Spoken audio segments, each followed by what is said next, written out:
Dear sisters and brothers, this Mammoth rally is being held at a time when the basic tenets of our constitution are facing a series of threats from the people who are at the helm of affairs at the center.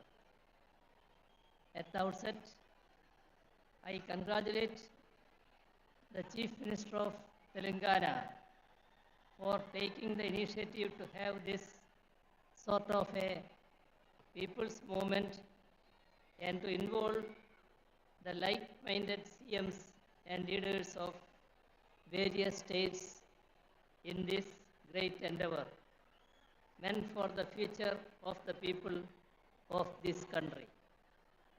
On this very same day, a newly built collectorate for the district of Khammam and the second phase of Kandimalak, the universal eye screening program organized by the state government of Telangana have been inaugurated. This needs special mention because through them, at one stroke itself, the state government is improving governance as well as public services so as to better the lives of the people of Telangana. Let me state that Kerala and its people are with the state government of Telangana in all their pro-people initiatives. I have come to understand that decentralization of governance has been a hallmark of KCR Garu's administration. During the tenure of his government, collectorates have become state-of-the-art integrated district office complexes. All district departments are co-located in them for the convenience of people. And as far as the Kandivalak program goes, no such mass eye testing program has been conducted in the history of our country. Kandivalak means light for the eyes or a torchlight showing the path. Today, with this public meeting, we are showing the path forward for the nation. It is a matter of great pride to once again be here in Telangana, the land of people's struggles. It is the heroic struggle of the peasants of Telangana in the late 1940s which placed the issue of land reforms on the agenda of the country. Several such people's struggles taking up diverse issues were waged as part of our glorious national movement. It is subsequent to centuries-long such struggles that our country won its freedom from the colonizers. However, today we have a peculiar situation in which a political formation that was not part of our national freedom struggle is in power in the country. The followers of those who tendered unconditional apologies to the colonizers and promised to serve the imperial crown are at the helm of affairs today. They have been and remain antagonistic to the values of our anti-colonial struggle.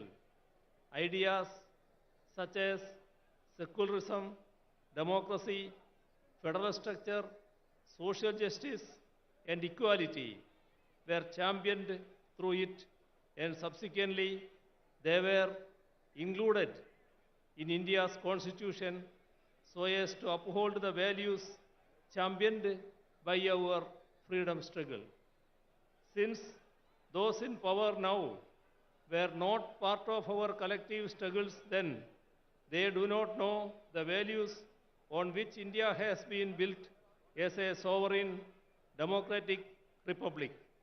So, they seek to alter the basic structures on which our modern nation has been built, even as they call for celebrations such as Azadi Ka Amrit Mahotsav, to commemorate the 75th anniversary of India's independence. Amidst the glam and glitter of these celebrations, they seek to undo the very foundations of our country, our democracy, and our constitution. Our constitution starts with the preamble in which we have enshrined the basic values that we uphold as Indians: sovereign, socialist, secular, democratic, republic, justice, liberty, equality, and fraternity. By signing various international defense agreements, they go against the concept of sovereignty. By allowing the concentration of wealth through consistent appeasement of corporates, they go against the concept of socialism. By seeking to replace parliamentary democracy with presidential form of governance, they go against the concept of democracy. By enacting laws which divide the people on communal lines, as in the case of the Citizenship Amendment Act, they thwart the concept of secularism. After the preamble comes part 1, in which we define India. It states, India, that is Bharat, shall be a union of states. The states are the basic units of India, our country. It is the union of states that creates India, our country. That is why India has a federal structure. Yet those in power think that we are a unitary state. We need to remember that their predecessors had promised to declare India as a unitary state in their manifesto published in the run-up to the 4th general election held in India in 1967. The union government is consciously trying to destroy the country's federal structure. Repeatedly, laws are being enacted by the parliament on subjects in the state list in the constitution, be it law and order, agriculture, cooperation, power, or so on.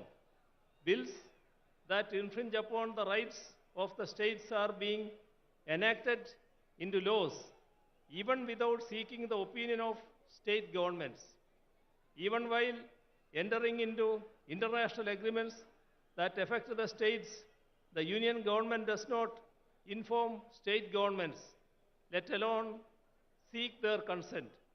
Slogans such as one nation, one tax, one nation, one uniform, one nation, one election are all attacks on federal structure. When states try to mobilize resources through additional alternative sources, the union intervenes and sabotages such moves. On the one hand, the right to avail loan is curbed, and on the other, the additional resources are sealed. Along with this, the funds that are made available to the state by the Constitution too are denied. Such attacks are most acute in the states that are ruled by governments that are opposed to the BJP-RSS combine ruling the union. We are seeing it in Telangana as well as in Kerala. Attacks against the states' rights and powers are being carried out even by politically misusing the office of governor. Widespread efforts are on to take control of the higher education sector through the governors in their capacity as chancellors. Assent to legislations that have been enacted by the state legislatures are being withheld. Such affronts on the supremacy of state legislatures weaken not just our federal structure, but even our democracy too. Democracy should be protected if the values that we fought for are to be secured. We do not have any option but to resist these moves more unitedly. The weakening of our parliamentary democracy is evident in the way in which our parliamentary norms and precedents are being bulldozed. Bills are being passed without adequate discussions or calling for division in the parliament, and this weakens our parliamentary democracy. All ethics and norms of democracy are being violated. Governments that have come to power in the states by winning a majority in the assembly elections are being toppled through horse trading. Such unethical efforts to form governments in the states weaken the very foundations of our democracy, which is based on a multi-party system. Such a multi-party system is essential if we are to preserve and promote our diversities while remaining united as one. Unity in diversity is the most cherished of India's ideals. It is what has defined us as a nation right from the days of our freedom struggle. India's varied languages are the expressions of our diversities.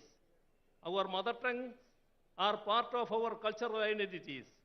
However, efforts are on to portray Hindi as the national language while sidelining all our native languages, be it Telugu or Tamil or Kannada or Malayalam or Bengali or Odia or Assamese or Punjabi or Urdu or Gujarati or Kashmiri and so on. Imposing Hindi by doing away with our mother tongues will affect the integrity of the nation. Even the independence of our judiciary is being attacked.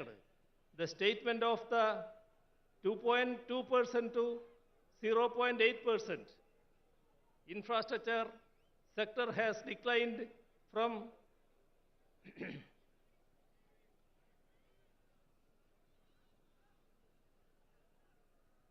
the statement of the law minister to the effect that the union government should have a decisive say in the appointment of judges goes to prove that the BJP government is hell bent on destroying judicial autonomy and to subvert the judiciary into a nominated body of the union government. The Chief Justice himself has resisted the move, and it is commendable that the judiciary in general and the Supreme Court in particular have taken a firm stand, keeping the spirit of the independence of judiciary high. Not merely members of the union cabinet, but even the nominees are trying to meddle with the autonomy of the judiciary.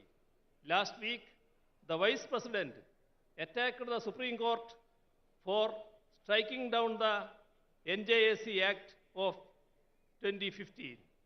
He even went on to say that he does not agree with the restriction imposed by the Supreme Court, which ensures that the Parliament cannot amend the basic structure of the Constitution. It is rather unfortunate that even the highest office, such as the Vice President, are making certain remarks that go against the Constitution and its spirit. India's identity as a democratic and secular country was molded in the fire of our anti-colonial struggle. The concept of India that is inclusive of different languages and cultures emerged during our national movement. Right now, these very characteristics of India are under a grave threat. The threat is posed by the present generation of those who were sycophants of the empire but betrayers of our struggles. It was those betrayers who murdered the father of our nation. Gandhiji, a practicing Hindu, was killed by the proponents of Hindutva. That is ample proof that Hindutva is not the same as or even related to Hinduism. The religion resorting to Hindutva efforts are on to create communal polarization in the country. By creating polarization, a last-ditch effort is being made to diffuse the public anger against the misplaced policies of the Union government. The fallout of such anti-people policies are there all around us. Public sector enterprises, which are the wealth of the nation, are being sold off. In the last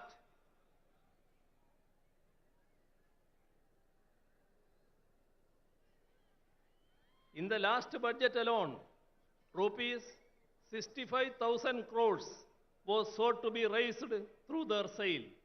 They say that they do not have money to provide relief to the ordinary people, but they have written off corporate loans to the tune of rupees 11 lakh crores in the last 5 years alone. This amount would have sufficed to ensure food security to the entire people of the nation. The MGNREGS envisaged by the left as a scheme to aid the rural population in their distress is being scuttled. Allocation for it and work days are under it are repeatedly being cut down. The country's development is in doldrums. Figures denote that DGP growth has declined from 7.4% to 4.7%.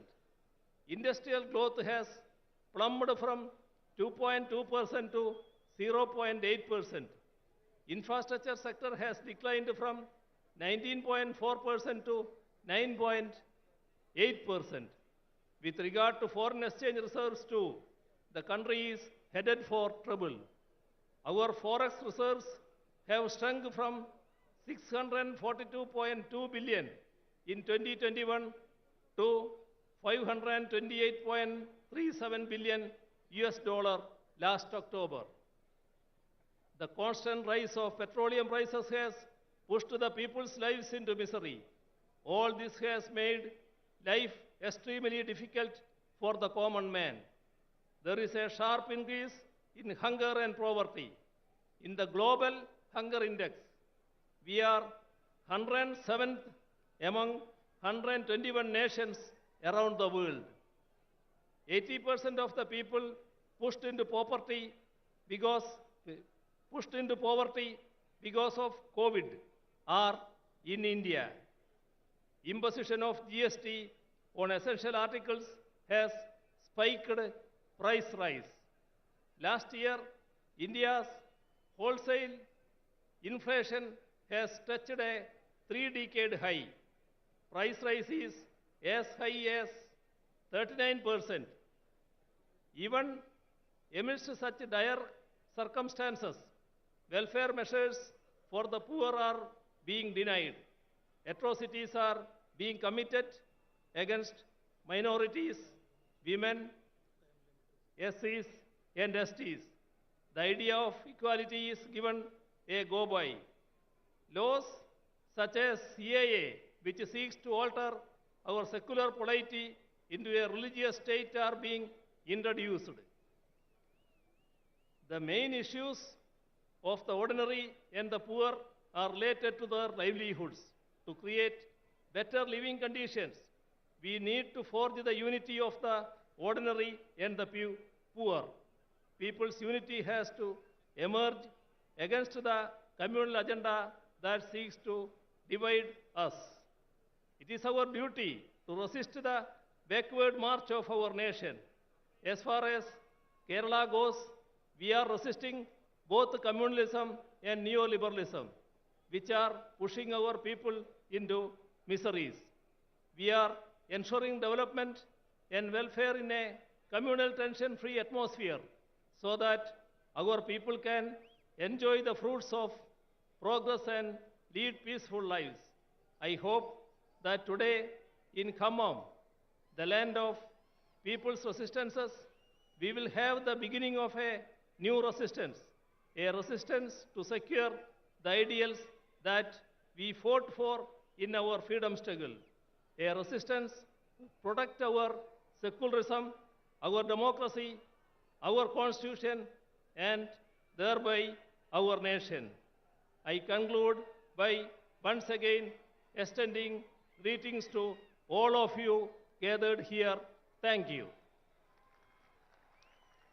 ధన్యవాదాలు. Sound ఎక్కువ చేయవా బాబు? ఒక్కసారి అందరూ చప్పట్లు కొట్టాలి. ఇప్పుడు వద్దా నువ్వు కూర్చో.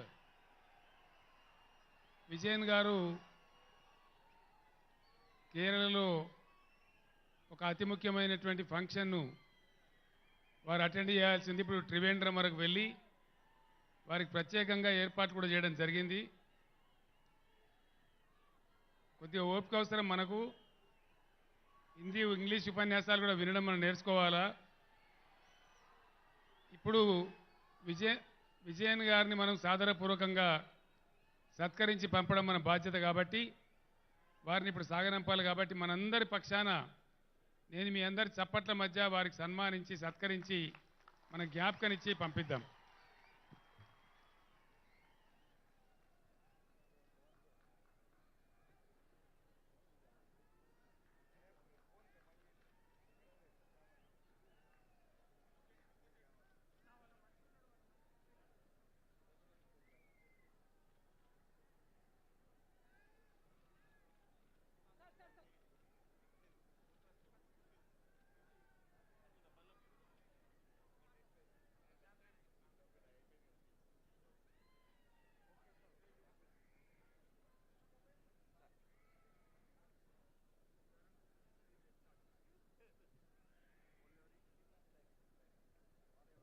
ఇప్పుడు మనము ఎర్ర జెండా నాయకుల ఉపన్యాసం విన్నాం.